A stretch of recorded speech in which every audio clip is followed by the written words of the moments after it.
Hare Krishna, good evening. Welcome all of you all for our Thursday weekly Bhagavad Gita class. But today we are going to take Ram Katha because Ram Navami is around the corner. So might be 2 weeks we will be discussing Ram Katha. 2 हफ्ता हम लोग राम कथा करेंगे, रामचंद्र जी के बारे में जानने की कोशिश करेंगे. तो पहला चीज आज मैं शुरुआत ऐसे करना चाहता हूँ कि हम लोग अक्सर वेदों के बारे में सुना है, मगर पढ़ने में हमको बहुत दिक्कत होती है. The reason is Vedas are huge, vast. Vedas में 4 अंग हैं, 4 भाग हैं. कौन से 4 वेद हैं, कोई बता सकता है? ऋग्वेद, यजुर्वेद, सामवेद, अथर्ववेद. ऋग्वेद, यजुर्वेद और अथर्ववेद और सामवेद ना प्रभु जी, सामवेद. सामवेद और फिर अथर्ववेद. तो ये 4 वेद, और इन चारों वेदों को वेद व्यास जी ने ही विभाजित किया. मतलब पहले एक ही वेद था. उस एक वेद इतना बड़ा था कि उनको पता था कलयुग के लोग बड़े स्मार्ट, ओवर स्मार्ट लोग रहेंगे, तो ज्यादा तो अक्कल है नहीं. एक फोन नंबर याद नहीं रख सकते हैं, वेदों को क्या खा के याद रखेंगे? तो वेद व्यास को पता था कि आने वाले कलयुग में मंद बुद्धि वाले लोग आने वाले. हम लोग इतने एडवांस हो गए. कितने लोग मानते हैं कि हम लोग वाकई में एडवांस हो गए? How many people agree? कोई अग्री नहीं कर रहा है, तो सब बैकवर्ड है. हाँ चलो, कोई तो है. चलो सुजाता माता जी बोलती हैं, चलो मीनाक्षी से एडवांस हो गए, तो सीनियर सब स्मार्ट हैं, हाथी ऊपर नहीं कर रहे. चलो, एडवांसमेंट किस तरीके से, कोई बता सकता है? What do you call as advancement? पहनावे में, खाने में. पहनावे में तो कपड़े छोटे हो गए अभी. टेक्नोलॉजी. टेक्नोलॉजी, कौन बोला टेक्नोलॉजी? कविता माता जी. चलो, टेक्नोलॉजी मतलब what, in what way, what is the benefit we got with technology? There are many, I mean, I wouldn't say just benefits, फायदे भी है, नुकसान भी है. कम्युनिकेशन बढ़ गया है, वर्किंग स्टाइल इम्प्रूवमेंट हो चुका है, ट्रांसपोर्ट, वर्किंग में ट्रांसपोर्टेशन के लिए बहुत हेल्पफुल रहा हुआ है. Travelling from one place to another. आपको मंदिर जाना हो तो इट्स बिकम वेरी इजी. आपसे बात कर पा रहे हैं, that is technology. So that is what is advancement. But I'll show you the other part of it. बहुत खूबसूरत पार्ट है. पहले हमारे बुजुर्ग लोग है ना, they are more happier. क्यों? घर में चांदी के प्लेट में खाते. आज किस पे खा रहे हैं? पेपर के plate. And we are calling ourselves. And बाद में क्या चिल्लाते हैं? Pollution pollution pollution pollution. पेड़ भी काटेंगे पेपर के लिए, और खाने के बाद वही पेपर पोल्यूशन करने मतलब छोड़ देंगे. And the best part of the whole thing is, पहले घर में माँ बाप घर में बिठा के खाते थे, खिलाते थे, बच्चे बैठ के खाते थे. Nowadays when you go to a big marriage, what is your position?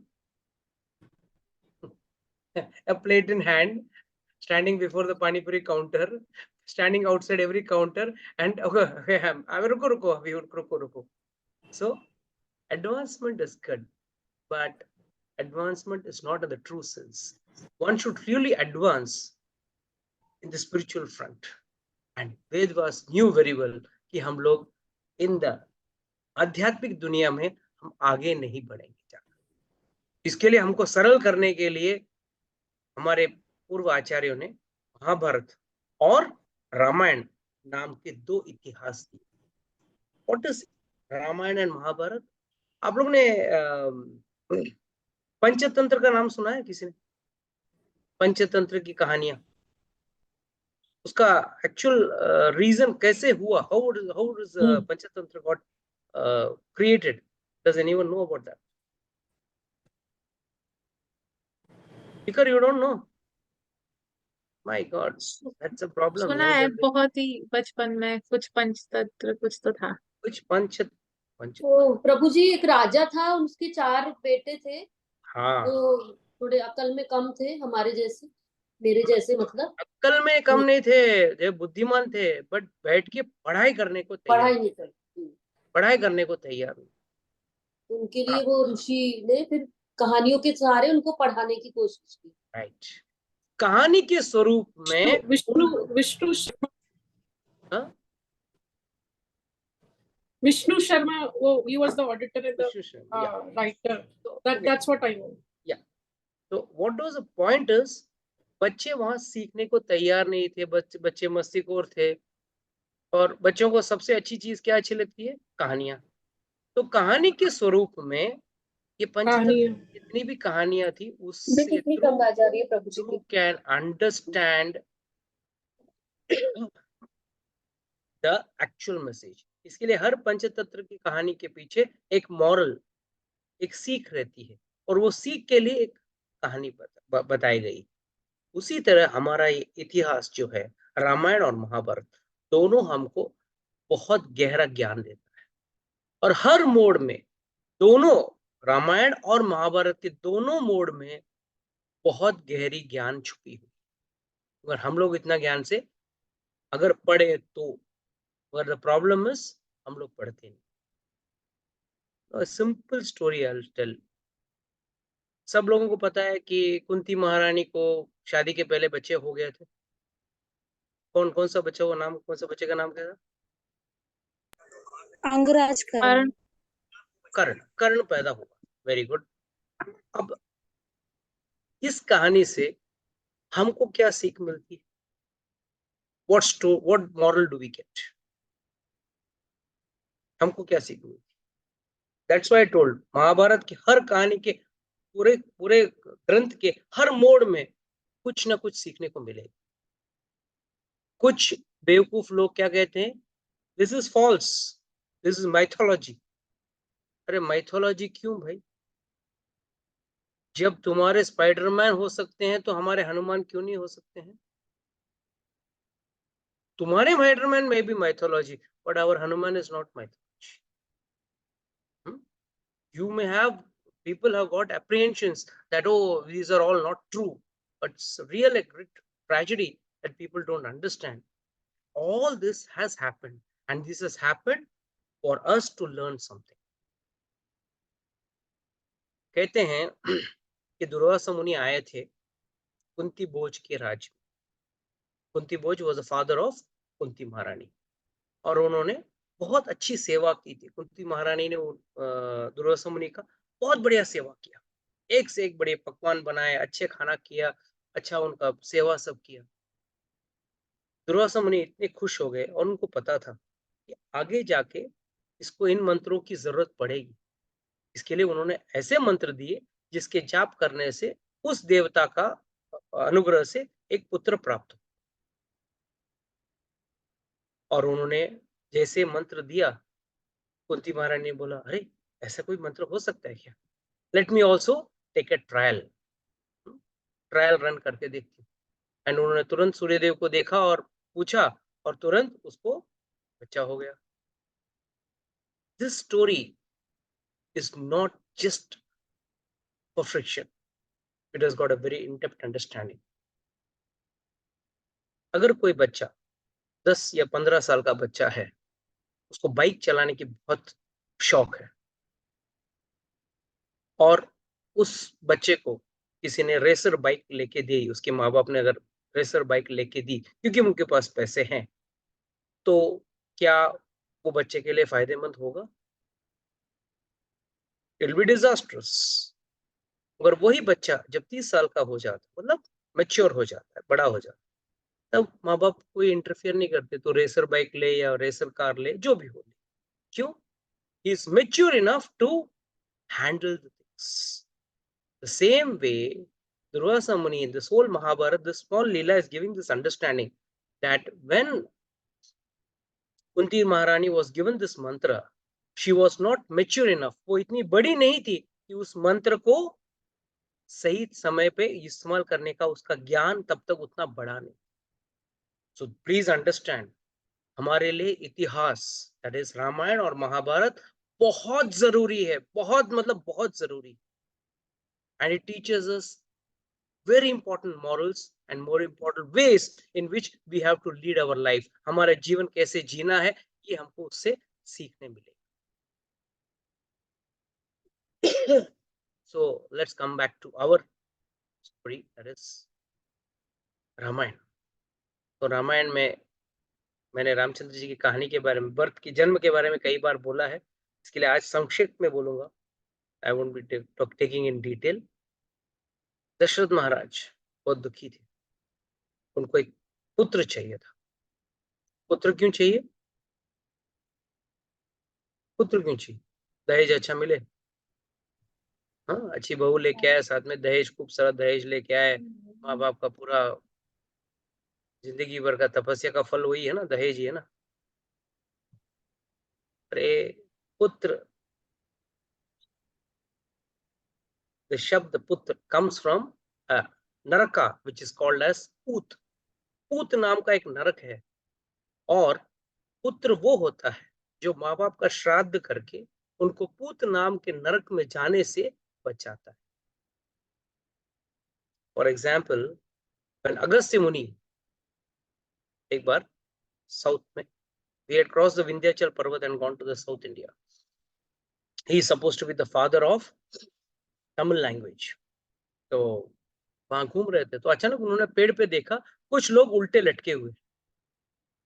उसने जाके पूछा, भाई आप लोग कौन हो, ऊपर उल्टे क्यों लटके? तो वो लोग जो उल्टे लटके हुए थे उन्होंने बोले, भाई हम तो आपके पूर्वज हैं। मेरे पूर्वज? तो आप उल्टे क्यों लटके हो? क्या करे, तूने शादी नहीं किया, अब तेरा बच्चा नहीं आएगा तो वो मुझे हम लोगों को श्राद्ध नहीं करने वाला है, तो अभी से हम लोग कठिन परिस्थिति में बैठे हुए स्थित हैं। उससे तुरंत, that's a different story, that immediately Agastya Muni created one small girl child, and within a short time she became big and he got married to her. That's a different part.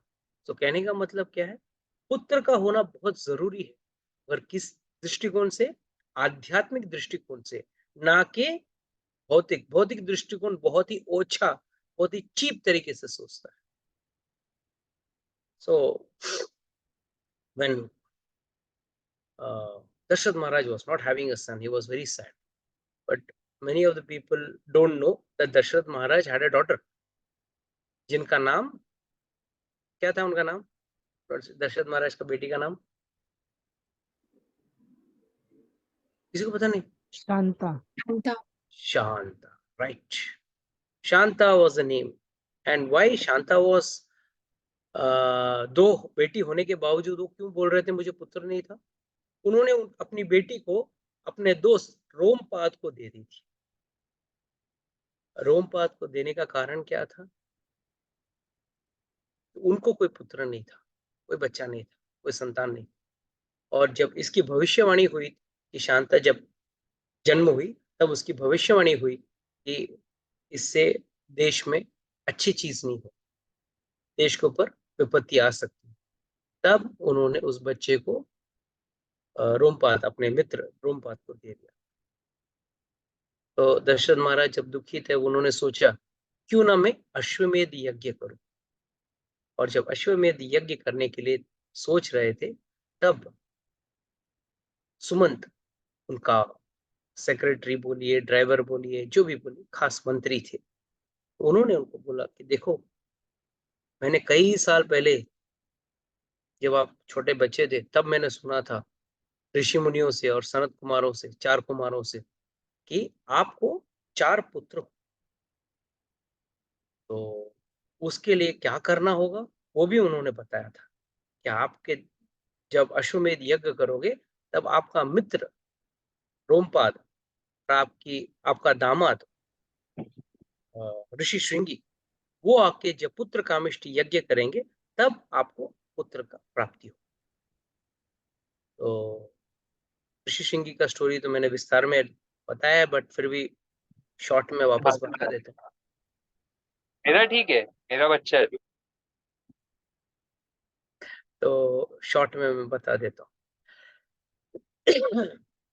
ऋषि श्रृंगी विभांडक नाम के ऋषि के पुत्र थे।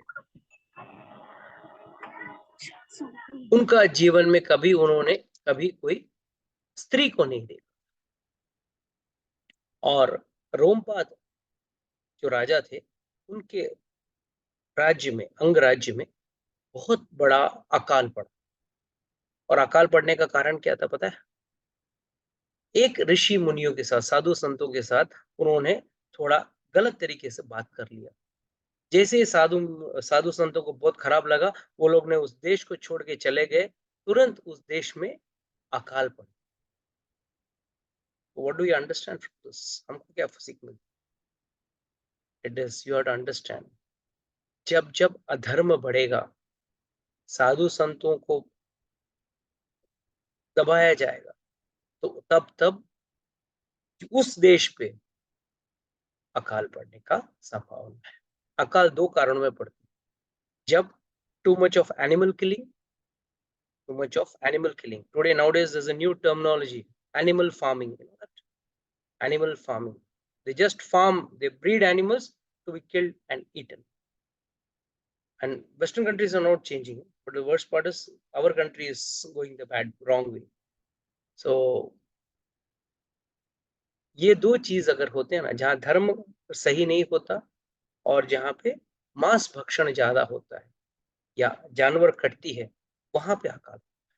और यहाँ पे रोमपाद जी ने एक साधु का साथ थोड़ा अनादर से बात कर लिया था, तो रूठ के चले गए, तो बारिश रुक गई।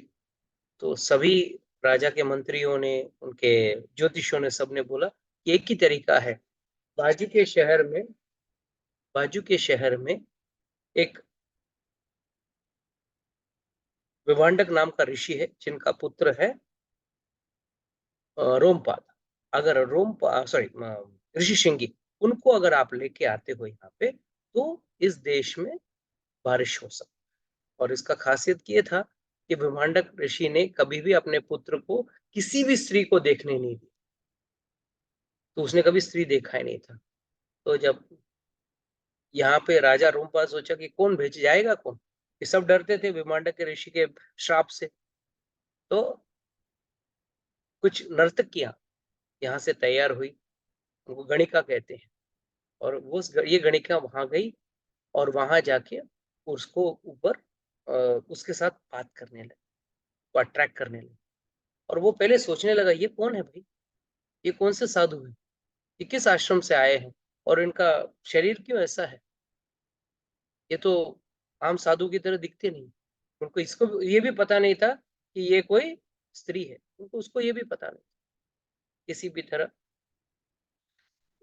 उन गणिकाओं ने उसको अच्छे मोदक खिलाए। बेचारे ने कभी जीवन में कुछ खाया नहीं था, सिर्फ फल फूल कंद मूल खाया था और फल फूल खाया था। तो उसने जब खाया, अरे वाह, ये बढ़िया खाना है। बोला, ये कौन सा फल है? उन्होंने मोदक खा के क्या बोला, ये कौन सा फल है, किस पेड़ से आया है ये फल? तो उन्होंने बोला, आप हमारे देश में आइए, बहुत अच्छी चीजें देंगे। तो इस तरह लुभाते हुए रोमपाद को अंग देश में लेके आए। और जैसे उन्होंने पैर रखा, तुरंत जोर से बारिश गिरी। तुरंत शांता के पिता, अब रोमपाद जो पिता है, वो तुरंत भाग के आए। उन्होंने बोला, मेरी बेटी से शादी कर लेना। उन्होंने शांता से ऋषि श्रृंगी का विवाह कर। और यहाँ विवाह करने के बाद उसको डर था कई विभांडक ऋषि श्राप न दे। जैसे विभांडक ऋषि को पता चला कि उनके बेटे का शादी हो गया है, जो उस लड़के को जीवन भर उन्होंने स्त्री से दूर रखा था, वो बहुत गुस्सा आया, श्राप देने के लिए दौड़ के आए अंगराज में। मगर उन्होंने सीधा उनका पैर पकड़ लिया रोमपाद जी ने, और उनको कहा कि प्लीज आप इनको माफ कर देना, मेरे देश को या मुझे श्राप मत देना, क्योंकि आज ये देश आपका बेटा का हो गया है, क्योंकि उसने मेरी बेटी से शादी कर। तो विभांडक ऋषि थोड़े ठंडे हुए और उन्होंने कहा, ठीक है, जब तक तुमको कोई पुत्र पैदा नहीं होता है, तुम यहाँ रहना। जैसे पुत्र हो जाएगा, आपको ये देश छोड़ के वापस आश्रम में आना। तो जब सुमंत ने ये सब दशरथ को बताया, ये बोला आप जाके आपके दामाद को लेके आओ और उससे पुत्र कामेष्टि यज्ञ कराओ। तो ये गए, अपने दामाद को मिले और अपनी इच्छा जाहिर की, और रोमपाद ने भी बोला कि जाओ दशरथ महाराज का सेवा करके आओ। तो दशरथ महाराज को लेके यहाँ पे आए और यहाँ पे पुत्र कामेष्टि यज्ञ किया। ये पुत्र कामेष्टि यज्ञ हुआ, संपन्न हुआ। उस दौरान ऊपर, यज्ञ के ऊपर, by the way, ये यज्ञ किसे कहते हैं? What is a sacrifice? Let's understand this. Very important. Sacrifice या यज्ञ किसे कहते हैं? ये मत बोलना अग्नि में स्वाहा स्वाहा करके डालते हैं वही यज्ञ। I can understand that. That's what we always understand. पर अग्नि में डालने से क्या होगा? अग्नि में डालने से कुछ फायदा है? अगर भगवान को देना है तो भगवान को अर्पण करना अच्छी बात है। आग में झुलसने जलाने से क्या मिलने, है ना? प्रभु जी मैं एक बार ट्राई करूं? हाँ जी प्रभु जी, मतलब मैंने ऐसा सुना है कि अग्नि भगवान का मुख है, तो हम्म उनको खिलाना शायद इसके लिए। हम्म। और व्हाट और एल्स? ऐसा भी सुना है कि देवताओं को थैंक यू बोलने के लिए जो जो उन्होंने किया है इसके अच्छा, लिए भी यज्ञ किया जाता है। थैंक यू, जला जला के थैंक यू। आपने जो पहला बोला वो थोड़ा बहुत सही था, बट कहीं भी आवाहन करते हैं ना यज्ञ, नहीं? नहीं। सी प्लीज अंडरस्टैंड, हम लोग ग्रॉस खाते हैं। ग्रॉस मतलब स्थूल चीज खाते हैं, मगर देवी देवता सटल सूक्ष्म चीज खाते हैं। तो उनके नाम से यज्ञ करने से, जब कोई देवता को यज्ञ करते हैं, जो कोई भी यज्ञ करते हैं, तो पहला भाग देवताओं को। हाँ, हालांकि अग्नि जो है वो विष्णु का मुख है, और उसमें जब हम देते हैं तो विष्णु भगवान उससे जो भी हम पदार्थ देते हैं अग्नि के थ्रू, अग्नि it is accepted by lord Vishnu as well as by all देवतास। सो देवता actually come, they come and stand above the यज्ञ and they accept the offerings given to them. उनको जो भी अर्पित किया गया है वो देवता लेते हैं। तो यहाँ पे भी मीटिंग हुआ, है ना? सीधी बात है, जहाँ 4 लेडीज मिल जाते हैं तो बख्श गड़बड़ हो जाती है, गड़बड़ हो मतलब कुछ ना कुछ बातचीत निकलती है, लेटेस्ट क्या चल रहा है मार्केट में and all that, this and that. तो वहां पे जब देवता मिले, जेंट्स मिलते हैं तो हमेशा प्रॉब्लम्स के बारे में, लेडीज को मिलेंगे तो latest trend of sari, latest trend of design of food और whatever it is more on the lighter platform. But problems में थे देवता, सब परेशान। क्यों? ब्रह्मा ने एक असुर, एक राक्षस, रावण नाम का एक राक्षस को एक वर दे दिया, और बस उसने वर पाने के बाद लोगों को परेशान करना शुरू किया। परेशान पहले तो लोगों से, धरती के लोगों से करता था, बाद में जब उसको इतना अच्छा वर मिल गया, क्या वर मिला था उसको? ना कोई देवी ना कोई देवता, कोई भी उसका कोई बाल भी बांका ना कर सके। सिर्फ मनुष्य और वानर, इन दोनों को छोड़ के कोई भी देव, गंधर्व, किन्नर, कोई भी उसका कोई बाल बांका नहीं कर सके, और जाके देवताओं के ऊपर अत्याचार कर रहे। सभी देवता परेशान, और उधर अचानक ब्रह्मा जी को सब मिले। ब्रह्मा जी को सब लोग बोले भाई आपने ऐसा वरदान दे दिया, हम लोग परेशान है आपके वरदान से। हाँ, आपने तो हाँ तथास्तु दे दिया।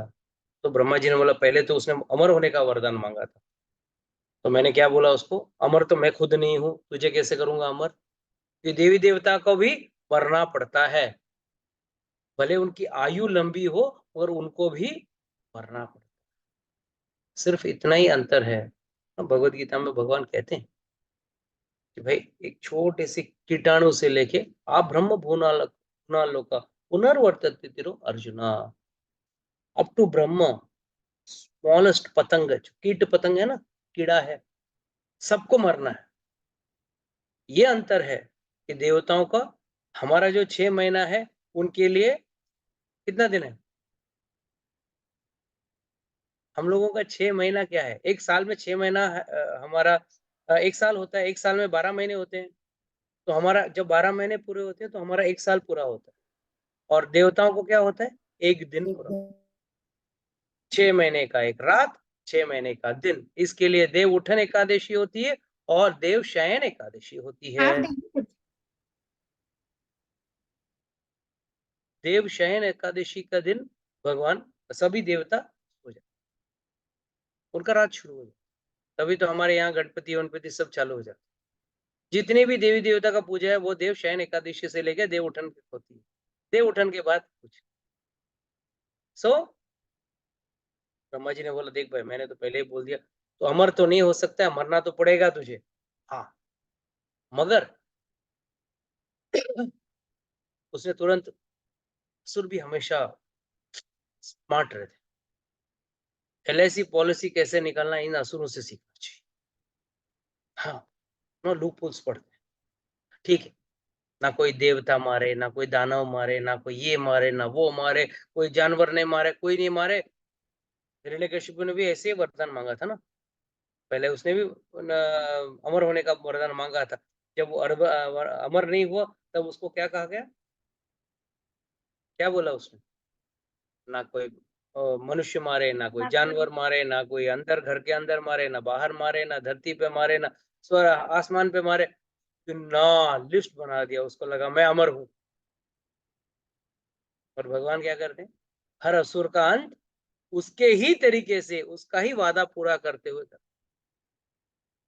भगवान में नरसिंह देव भी आए बराबर शाम को, न दिन न रात, घर के दहलीज पे, ना अंदर ना बाहर, जंगे पे रखे, न धरती पे ना आसमान में, ना कोई अस्त्र या शस्त्र, अस्त्र शस्त्र वापराए नहीं, सिर्फ हाथ वापर लिए, उंगली वापर ली, रोबे कौन सा, सिर्फ नखून, नखून वापर के उनको मार। सो यहाँ कहने का मतलब क्या है, असुर लोग यही सोचते हैं कि मैं कैसे अमर हो सकूं, और जो शास्त्र पढ़ता है उसको पता है मैं ऑलरेडी अमर हूं। हम लोग क्या लिखते हैं कोई शोक सभा में, नैनम चिंदंती शस्त्राणी नैनम दहति पावका न चक्ले वदंती आप पुनः सरस्वती मारुता। हाँ, तो स्वर्गवासी हो गए, मतलब कि आप मरे नहीं ना, ऊपर गए। तो शास्त्र पढ़ने से क्या पता चलता है, आप कभी अमर अमर नहीं बनोगे, आपको ये पता चलता है कि आप अमर हो। You don't have to become immortal, you are already immortal. What dies is this body. और अगर शरीर नहीं छोड़ोगे ना, कितने लोग जानता हूँ, कितने लोगों को मैं अच्छे से जानता हूँ, परेशान है इस शरीर के साथ, छुटकारा पाना चाहते हैं इस शरीर से। तो सभी देवता ने ब्रह्मा जी को बोला, इतने में वहां पे भगवान आए, तुरंत देवताओं ने भगवान की शरण ली। तो यहाँ पे क्या पता चलता है हमको, देवी देवता और भगवान का अंतर। देवी देवता हमेशा भगवान के अधीन रहते हैं। इसके लिए शास्त्र में क्या कहा गया है, देवी देवताओं का आदर करो और पूजन किसका करो, भगवान। क्यों, जो भगवान देवी देवताओं का रक्षण करते हैं तो आपका नहीं करेंगे। हम मगर क्या सोचते हैं, क्या मालूम, क्या भरोसा, भगवान ने नहीं किया तो। इसके लिए सीरीज में रखते हैं ना, मंडे वाला, ट्यूसडे वाला, वेडनेसडे वाला, थर्सडे वाला, एवरीडे का एक स्पेशलिटी रखा है हमने। और संडे को तो छुट्टी, नो भगवान, संडे को हम खुद भगवान रहते है ना। सो दिस इज अ विडंबना, ये एक तकलीफ है कि लोग अभी भी भक्ति को ठीक से समझ नहीं। तो जब भगवान के चरण में गए, भगवान ने बोला ठीक है, चिंता मत करो, मैं तुम लोगों को बचाऊंगा। फिर भगवान एकदम अचानक पूछे, अरे मैं कैसे बचाऊंगा, मगर कोई तरीका बता। तो देवी देवता कहते, "वह एक अच्छा राजा है।" कौन है वो राजा, राजा दशरथ, आप उनके घर पे जन्म ले लो। अबे भगवान तो कभी भौतिक तरीके से जन्म तो लेंगे नहीं। अगर कोई कहता है कि वो देवकी के गर्भ में गया था, पॉसिबल है, भगवान किसी के गर्भ में जा सकते हैं क्या, जाते हैं क्या, उनके लिए कोई जरूरी है कि गर्भ में जाना। यही तो अंतर है हमारे जन्म में और भगवान के जन्म में। हमको जन्म जबरदस्ती लेना पड़ता, कोई चॉइस नहीं रहता। किसी को जन्म होने के पहले चॉइस पूछा जाता है, आप कैसे माँ बाप चाहिए, इंडियन, अमेरिकन, फॉरेन, अफ्रीकन, हाँ, मोटे पतले, अमीर, गरीब, गरीब घर में पैदा होना है, अमीर घर में पैदा होना है, कहाँ पे जन्म लेना है, आपका चॉइस नहीं रहता। मगर भगवान भगवान चूज करते, ही चूजेस एवरीथिंग। वो बोलते नहीं, आज मैं देवकी के और वसुदेव के घर में जन्म लूंगा, मैं दशरथ और कौशल्य के घर पे जन्म लूंगा। So lord takes his own call, this is the greatness of god. उनके जन्म में और हमारे जन्म में यही सबसे बड़ा अंतर है। तो भगवान जब बोले कि ठीक है, मैं इनका जन्म घर में इनके जन्म लूंगा, तो तुरंत धन्वंतरी भगवान आए, अग्नि में से, उस यज्ञ के अग्नि में से बाहर आए, और उन्होंने एक घड़ा, कौन सा घड़ा, पायसम, खीर, साउथ इंडिया में पायसम बोलते हैं खीर को, काढ़ा खीर रहता है, उसको एक पूरा पॉट में पकड़ के रखे थे। इसे किसने बनाया था, देवताओं ने बनाया था। और वो पायसम दशरथ महाराज को दी, और उनको बोला कि प्लीज आप ये आपकी पत्नियों में बांट दो, जैसे ये खाएंगे भगवान, मतलब आपको बच्चा हो जाएगा। उनको ये नहीं बोला कि भगवान होने वाले, मगर बच्चे हो जाएंगे। तो ये है भगवान का तरीका।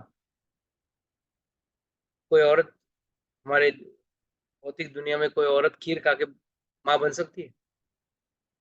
आचार्यगण ये भी कहते हैं, वो तो सिर्फ वात था, हवा था, भगवान तो सिर्फ प्रकट हो, क्योंकि भगवान कभी गर्भ में नहीं जाते।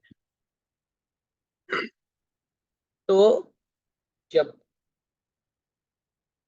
खीर देके गए, तो खीर दशरथ महाराज ने अपनी पत्नियों में बांट दी, और बराबर 1 साल बाद बच्चे पैदा हुए, और 4 बच्चे हुए, Ram, Lakshman, Bharat, Shatrughna. I am not going into the details, नहीं तो अगर मैं वो डिटेल्स बोलूंगा तो शायद I will not be able to say first 10 chapters also, first 5 chapters also. इतना डिटेल है, विस्तार में है। यज्ञ का अगर आप पढ़ने जाओगे, यज्ञ भी एक विस्तार में है। तो रामचंद्र जी पैदा हो गए। बट यहाँ पे मैं एक इंपॉर्टेंट कहानी बताना चाहूँ, जो रामचरितमानस में और बाकी आचार्यगण कहते हैं। रामचंद्र जी के सबसे बड़े चहीते कौन है? हनुमान जी नहीं है। भरत भरत हम्म, शत्रुघ्न जी। नहीं, भरत भरत। ओके, ठीक है, भाई बहनों में ठीक है, मैं ये नहीं कह रहा हूँ, चलो राम और लक्ष्मण जोड़ी में थे, भरत और शत्रुघ्न थे, मगर सबसे बड़े आराध्य रामचंद्र जी के रामचंद्र किसके आराध्य है? शिव हाँ, जी। शिव जी। शिव जी के। ठीक है, तो शिव जी जैसे रामचंद्र जी, डोंट वरी, भगवान हमेशा शिव जी के आराध्य रहे, चाहे वो कृष्ण लीला हो या चाहे वो रामलीला। जैसे रामचंद्र जी पैदा हुए, शिव जी ने बोला, अरे वाह, भगवान का बाल स्वरूप देखने जाना ही है, मुझे मिलने जाना है, उनको देखना है। तो नन्हे से बच्चे बन के घूम रहे हैं, कैसे खेलते रहेंगे। तो जैसे उन्होंने बोला, उनके साथ अकेले कैसे जाऊं, चलो अपने चेले को लेके जाता। कौन था उनका चेला? कागभूषण जी। नागभूषण जी। चलो चलो, कागभूषण जी दोनों जाते हैं, जाके रामचंद्र जी का दर्शन करके आते। कैसे जाएं, कोई कौवा कैसे जाएगा, मजा आए, चलो चेंज करते। तो शिव जी ने बोला, मेरा लेट इजिएस्ट, मेरे को कोई मेकअप करने की जरूरत ही नहीं, मैं बन जाता हूँ ज्योतिष, ज्योतिष बाबा। ऐसे बाबा जैसे घूमता रहता हूँ, मैं बन जाता हूँ ज्योतिष बाबा, और तू बन जा मेरा चेला। अपना ज्योतिष पोती उठा ले, साथ में जाएंगे, जाके अयोध्या में रामचंद्र जी का दर्शन करेंगे, बाल स्वरूप। तो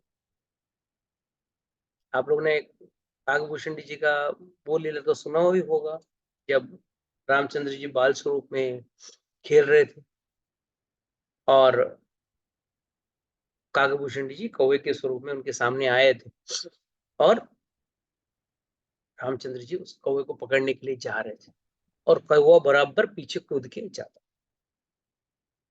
फिर एक बार कौवा उड़ने लगा और रामचंद्र जी का हाथ बढ़ रहा है, कौवा और ऊपर जा रहा है, रामचंद्र जी का हाथ पीछे पीछे बढ़ रहा है। ये लीला सुना थी कि नहीं? It's a very beautiful Leela. And कौवा उड़ते जा रहा है, उड़ते जा रहा है और इनका भी हाथ बढ़ते जा रहा है, बढ़ते जा रहा है। हिमालय सब क्रॉस करके ऊपर ब्रह्मांड तक चले गए, ब्रह्मांड क्रॉस करके चले गए। तो कौवा समझ में नहीं पाया भाई मैं कहाँ और कहाँ उड़ूं। काकभूषण जी ने आंख बंद कर लिया, भगवान को याद किया, आंख खोला, देखा वही जमीन पे नीचे बैठे हैं, भगवान सामने लेटे हुए हैं बाल स्वरूप में और काकभूषण जी वहीं। इसका मतलब क्या है? भगवान भक्तों के साथ खेलते हैं, भक्तों के साथ व्यवहार करते हैं, मगर राक्षसों के साथ, दुर्जनों के साथ उनका संहार करते हैं, उनके साथ खेलते हैं। तो अगर आपको भी भगवान की लीलाओं में सम्मिलित होना है तो आपको भी भक्त बनना पड़ेगा। अभक्त बन के आप भगवान की लीलाओं में कभी सम्मिलित नहीं हो सकते।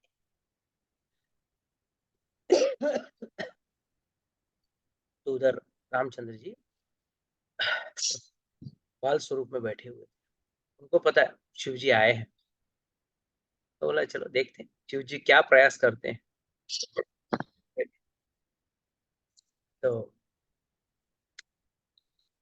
शिव जी और काकभूषण जी दोनों बाहर बैठे हुए हैं, महल के बाहर रस्ते में। कोई तरीका मिलना चाहिए।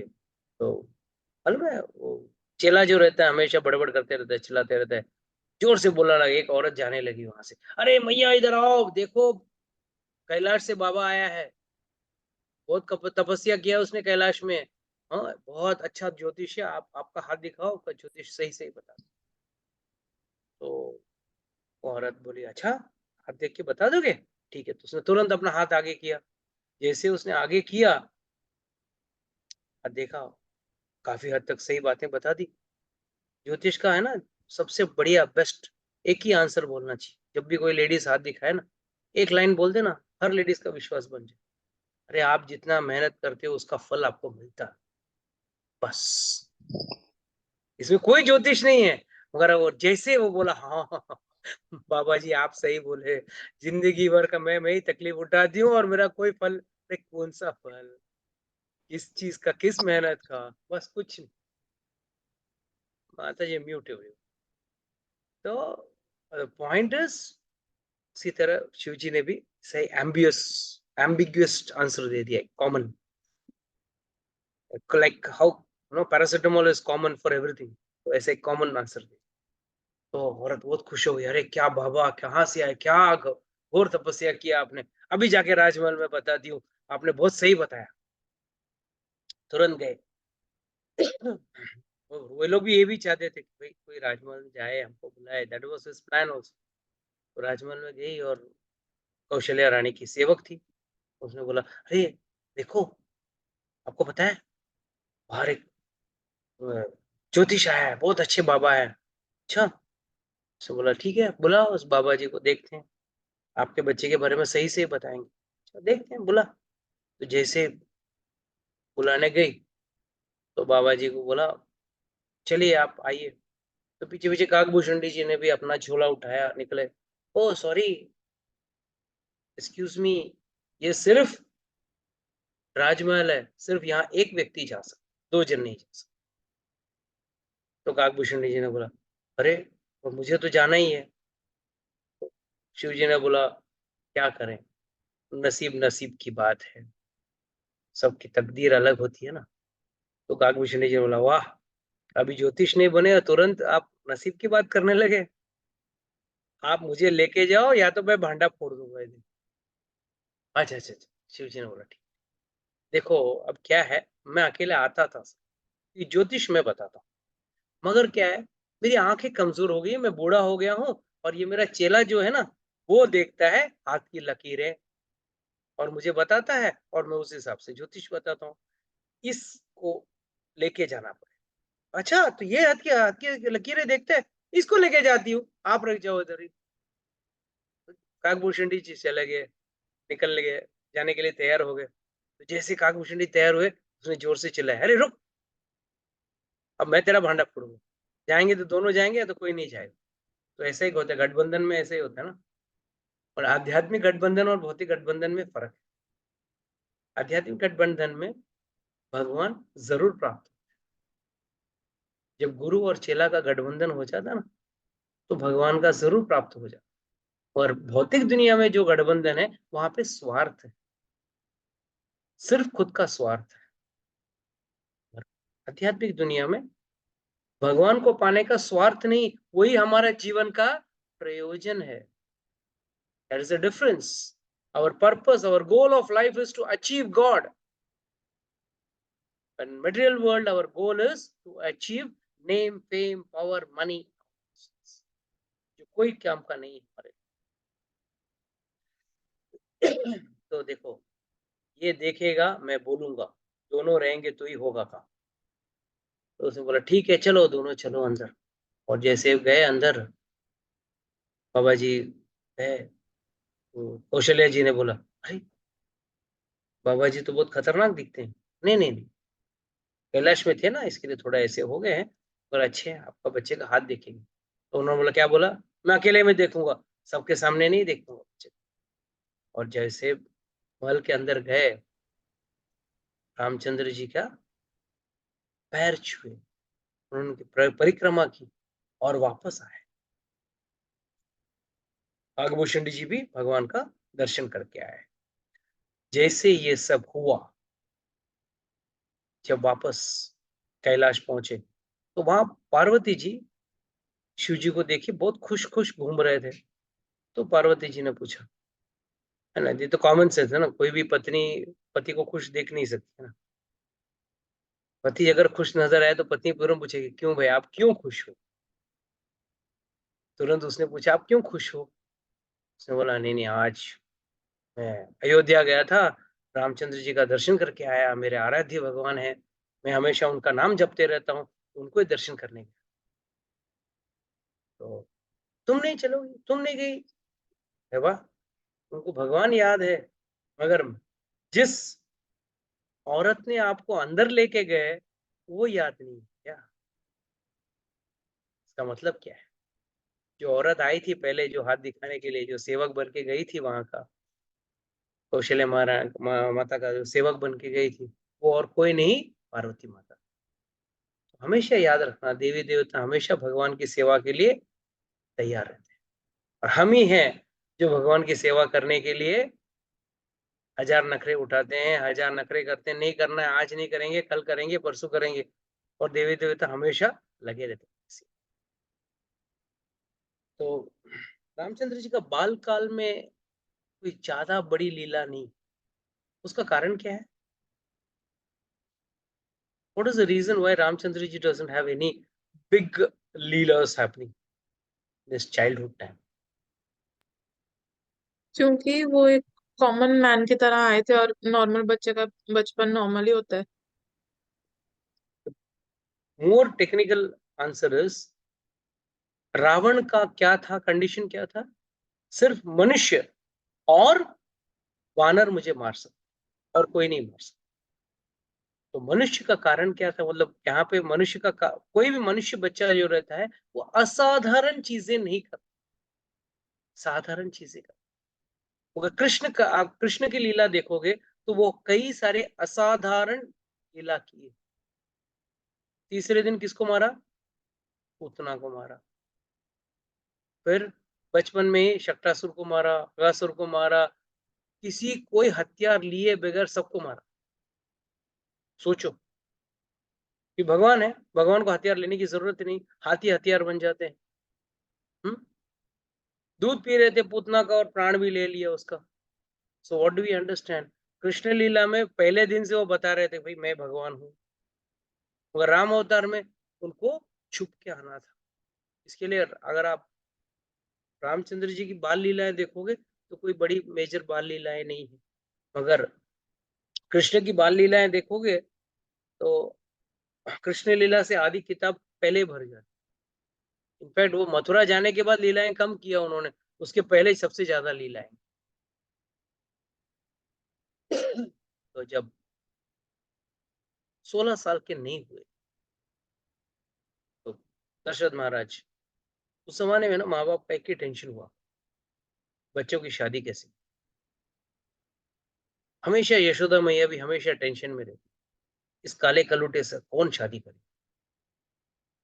एक बार शिव जी आ गए थे, हाथ दिखाया, बोला बाबा इसका शादी होगा? क्यों नहीं होगा, थोक में होगा, 16,108, हाँ काला कलूटा का। तो माँ बाप का टेंशन हमेशा होता है, खासकर भगवान के माँ बाप। तो उनको लिए क्या रहता है, बच्चा बहुत नादान, बहुत छोटा, बहुत कमजोर।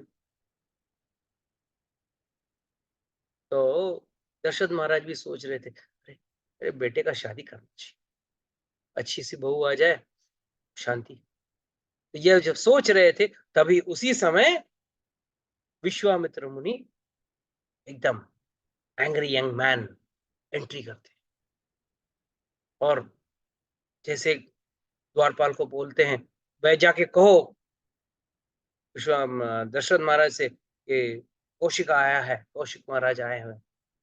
जैसे द्वारपाल भाग के गए, भाई आया है, विश्वामित्र मुनि आया है। तो वशिष्ठ मुनि के साथ बैठे हुए थे दशरथ महाराज, दोनों भाग के गए, आइए आइए आइए, स्वागत है आपका। और उन्होंने बहुत अच्छी तारीफ की, बोला ये राज्य आपका है, आप जो बोले हैं आपका है। बस मतलब ये उनका टेंशन था कि भाई कहीं श्राप ना दे। मगर उस दिन, उस वक्त विश्वामित्र मुनि श्राप नहीं देंगे। उसका पीछे कारण है, वो थोड़ी देर बाद में। उन्होंने कई सारे लोग पहले ही काफी लोगों को श्राप दिया था, और उस दिन श्राप देने के मूड में नहीं। उस दिन एक ही प्लान था, जाके सीधा दशरथ को बोला, ठीक है आपने इतना मेरा वादा किया है कि मेरी सेवा करोगे, तो आप एक काम करो, मुझे रामचंद्र दे दो, क्योंकि मैं एक यज्ञ करता हूं, उसमें कुछ असुर आते हैं और उस यज्ञ को खराब कर दे। तो यहाँ पे 2-3 सवाल उठते हैं। विश्वामित्र मुनि इतने बड़े मुनि, उनको यज्ञ करने की जरूरत क्या थी? What was the need for him to do yajna? He was already a Brahma Rishi, right? इसका जवाब कोई दे सकता है? बोलिए, सीनियर्स भी बोल सकते हैं। बोलिए। ये लोक कल्याण के लिए होएगा ना प्रभु जी, he is doing it for the, और ताड़का को और उसको मारने के लिए। भगवान को बुलाने के लिए। उनको कोई जरूरत नहीं है यज्ञ करने की, वो सिर्फ भगवान को, नहीं तो भगवान आएंगे कैसे? कुछ कारण बताना पड़ेगा ना, तो प्रॉब्लम दिखाएंगे तो आएगा ना। जब तक कोई प्रॉब्लम नहीं है वो आएंगे नहीं ना। वो यज्ञ कर रहे हैं, और जब जब यज्ञ खराब हुआ, मतलब हमेशा यज्ञ खराब होता था, तो जाके दशरथ महाराज को बोल दिया कि भाई मुझे वो चाहिए, आप रामचंद्र जी को दे दो। जैसे दशरथ महाराज ने सुना, टुप ही फेल डाउन अनकॉन्शियस के खड़े हुए, बोला आपको मेरा पुत्र क्यों चाहिए? 16 साल का भी नहीं। उस जमाने में मिनिमम इयर्स, जैसे आजकल 18 इयर्स में you can vote, you are not a minor, after 18 you are not a minor. वैसा उस जमाने में to go to war minimum वो 16 इयर्स, और वो 16 साल के नहीं थे, छोटे थे। उसने बोला मेरा बेटा जो है ना, वो राजीव लोचन है। राजीव लोचन मतलब ब्यूटीफुल लोटस आईज, बहुत खूबसूरत कमल जैसी आंखें हैं। It's a very beautiful saying. आचार्यगण कहते हैं इसके पीछे भी कारण है। कमल क्या करता है? जैसे अंधेरा होता है कमल बंद हो जाता, और सुबह होते ही कमल खिलता है। तो दशरथ महाराज कहना चाहते थे, आप मेरे बेटे को लेके जाओगे जो राजीव लोचन है, मतलब छोटा बालक है, शाम होते ही सो जाता है, और वो क्या राक्षसों से लड़ेगा? वो कैसे राक्षसों से लड़ेगा? आंख बंद करके सो जाएगा वो तो। और राक्षस तो रात को ही है ना, उनका नाम ही क्या है? राक्षसों का नाम कैसे है? निशाचर. निशा मीन्स नाइट, चरा मीन्स घूमना. तो आप लोग देख लीजिए, आप लोग में से कौन लोग रात को घूमते रहते हैं. अपने आप को निशाचर कह लेना, मतलब यू आर ऑल्सो राक्षस. राक्षस मतलब रात को 12 बजे क्यों घूमता है वो राक्षस. नाइट लाइफ वाला है वो राक्षस. In simple terms night life means राक्षस. तो विश्वामित्र मुनि ने बोला कि मुझे चाहिए. तो बोला कैसा लड़ेगा बेचारा. एक काम करो, मैं अक्षुणी सेना देता हूँ, मैं खुद आता हूँ, मैं लड़ूंगा उन राक्षसों के साथ. अच्छा पहले बताओ कौन है वो राक्षस. तो बोला देखो कुछ एक रावण नाम का असुर है, उसके कुछ चेले चपाटे हैं, वो लोग ही तकलीफ. हो रावण के साथ तो मैं भी लड़ नहीं सकता हूँ, तुम क्या बात कर रहे हो, तुम मैं कहां से अपने बेटे को दूंगा. सॉरी मैं नहीं दे सकता.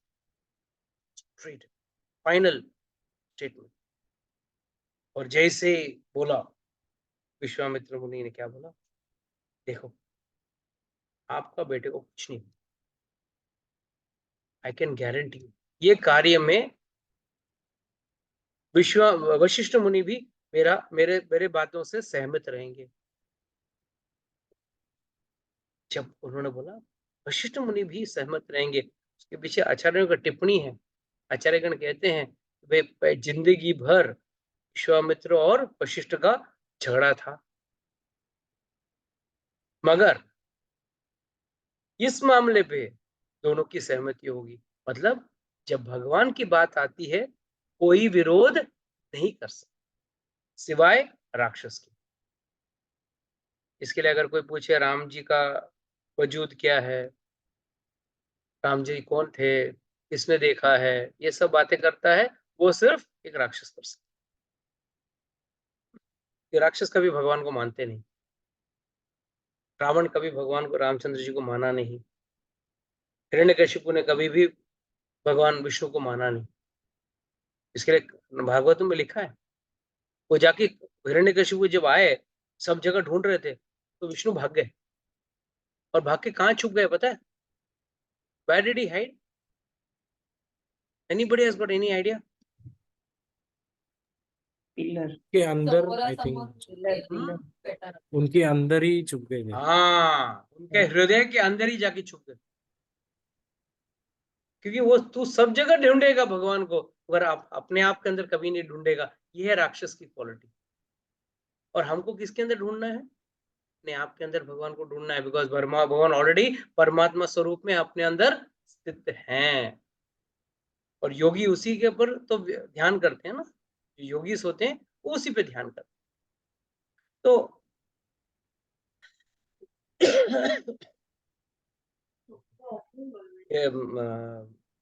वशिष्ठ मुनि ने कहा देखो दशरथ महाराज आप तो बहुत नाराज हो गए.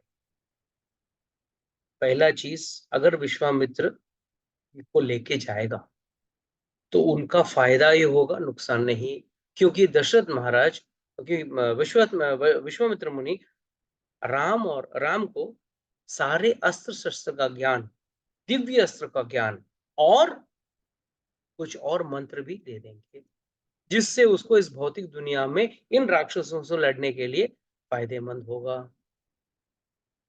तो जैसे वशिष्ठ मुनि ने कहा आप चिंता मत करो, ये चाहे तो अकेले ही सारे राक्षसों को मार सकते हैं. आप सोचते रहेंगे वशिष्ठ मुनि अगर है ताकत, इतने बड़े मुनि हैं, तो क्या राक्षसों को मार नहीं सकते थे? आराम से मार सकते थे. मगर क्या है, जैसे जैसे वो श्राप से वो असुरों को मारेंगे ना, उनका तपोबल जो है वो क्षीण होता जाए, वो कम होता जाए. इसके लिए वो रामचंद्र जी, मतलब कोई क्षत्रिय को चाहते थे कि उन राक्षसों को मारे.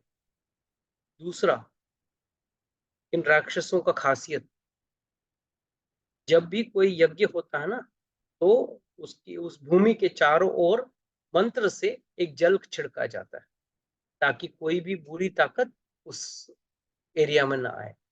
इसके लिए क्या करते थे ये राक्षस, ऊपर हवाई मार्ग से आकर ऊपर से मलमूत्र, रक्त, मांस वगैरह ऊपर से डाल देते. यही अंतर है. इसकी यही कारण है कि विश्वामित्र मुनि एक बार जब यज्ञ चालू हो जाता है ना, तो वो मुंह खोल नहीं सकता है, वो मौन व्रत में चले जाते हैं। ये जो ऋषि मुनि है वो मौन व्रत में चले जाते हैं। इसके लिए उस समय वो लोग राक्षसों को श्राप भी नहीं दे सकते, क्रोध भी नहीं कर सकते। सब के कारण विश्वामित्र मुनि ने बोला आप दे दो। वशिष्ठ मुनि ने बोला हाँ आप, दशरथ महाराज को बोला आप इनको भेज दो। और जब वशिष्ठ मुनि ने कहा, दशरथ महाराज ने रामचंद्र जी को बुलाया। मगर रामचंद्र जी कभी भी अकेले नहीं हो सकते हैं, साथ में हमेशा लक्ष्मण जी रहेंगे। तो लक्ष्मण जी तुरंत भाग के गए और रामचंद्र जी के साथ वो भी विश्वामित्र मुनि के पीछे पीछे वन की ओर निकले, उनके आश्रम की ओर निकले। आश्रम की ओर जाते वक्त कई सारी लीलाएं होती हैं। विस्तार में गंगा का अवतरण लीला हो गया आपका, बहुत सारी लीलाएं और होती है। We will come to the main story. Siddhashram का भी लीला होता है, कामाश्रम का भी। तो finally he reaches the place जहां पे इनका यज्ञ हो रहा था। और रामचंद्र जी कहते हैं विश्वामित्र मुनि से कि आप अपना यज्ञ शुरू कीजिए, मैं और लक्ष्मण इस यज्ञ की रक्षा करें। उसके पहले उस वन में जाने के पहले ही ताटका नाम की एक राक्षसी आती है, जिसको रामचंद्र जी पहले हिचकिचाते हैं मारने की। अगर आप देखोगे दोनों कहानियों में, रामलीला में और कृष्ण लीला में, पहला राक्षस जो भगवान मारते हैं वो एक राक्षस नहीं, राक्षसी होती है। वहां पे पूतना को मारा था और यहाँ पे ताटका। और जैसे ही उस यज्ञ में विश्वामित्र मुनि यज्ञ स्टार्ट करते हैं, पहले 6 दिन कोई असुर नहीं आता है, बढ़िया चलती है। 7वां दिन असुर आके उस पूरी यज्ञ को बिगाड़ने के लिए ऊपर से आ जाते। ये वाई पहले पहले आ सकते थे, क्यों बाद में आते हैं? इसके पीछे आचार्यगण कहते हैं कि वो लोग बाद में इसके लिए आते हैं कि हमारे अंदर ही आजकल आप कोई भी तपस्या करो ना, कोई लोगों को बोले चलो मंदिर आ जाओ, पहला 1 महीना 2 महीना 3 महीना 6 महीने तक आएंगे, फिर बाद में घर पे काम है, आते हैं बीच बीच में आएंगे। मतलब क्या असुर आ जाता है जीवन में, उनके जीवन में ऐसी न कोई बाधाएं आती। उसी तरह यज्ञ भी, हमारा जीवन भी एक यज्ञ की तरह है। और जैसे आप किसी और यज्ञ की ओर आगे बढ़ते हो ना, तब बाधाएं अपने आप आती। तो जब बाधाएं आने लगी तब असुर आने लगे, तो रामचंद्र जी ने 2 बाण मारे, एक मारीच और एक सुबाहु। पर मारीच को उसने मारा नहीं।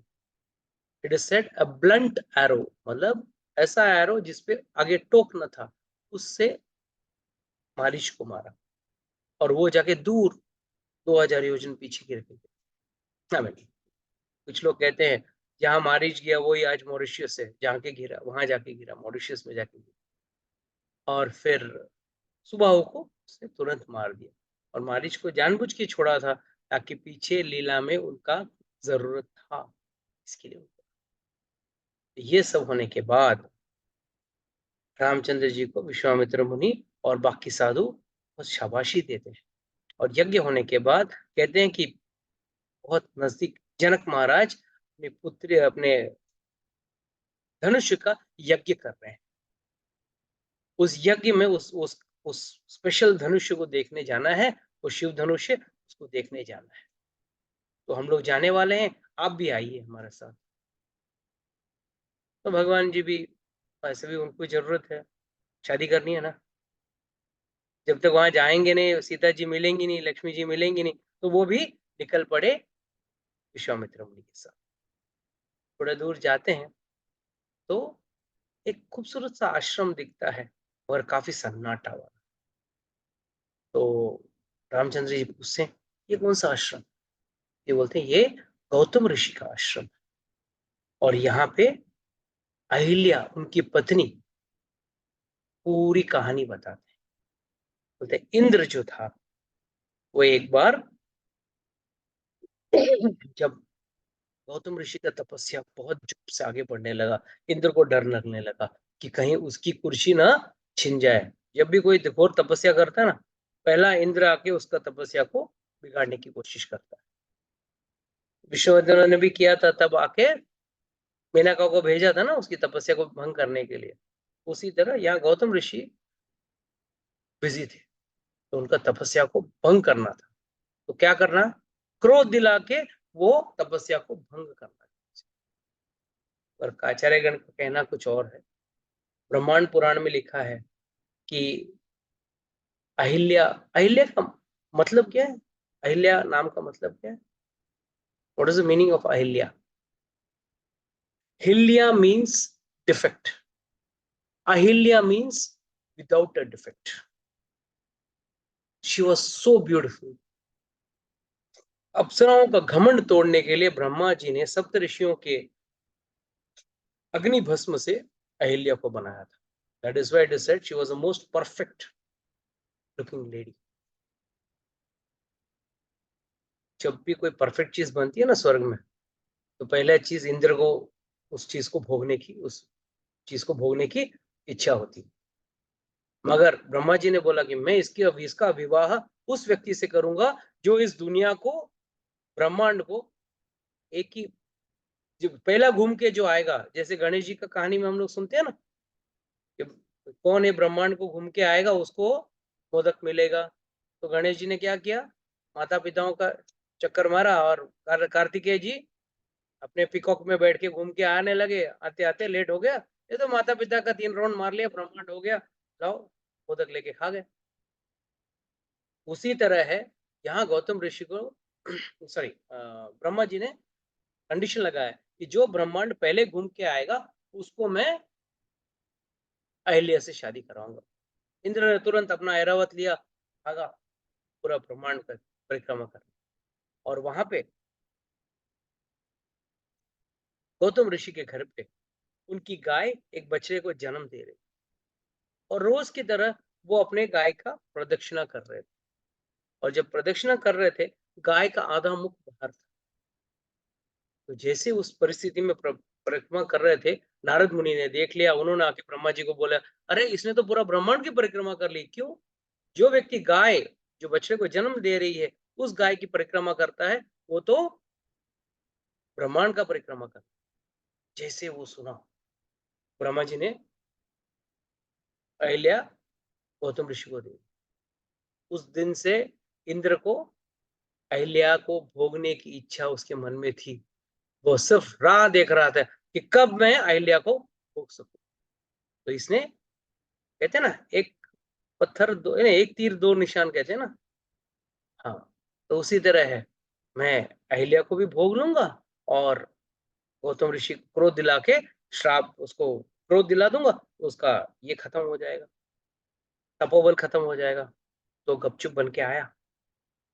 क्या बन के आया? एकदम गौतम ऋषि का वेश बना के आया अहिल्या के पास। बोला कि अब मैं आपके साथ भोग करना चाहता हूँ। अहिल्या तुरंत समझ गए कि ये इंद्र ने, ये गौतम ऋषि नहीं, इंद्र है।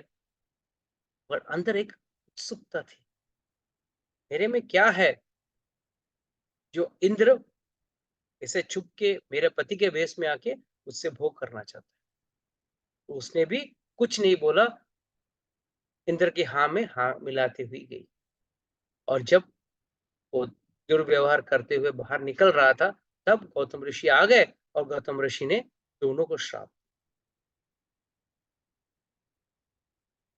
इंद्र का अंडकोश जो था, श्राप से तुरंत गिर गया नीचे।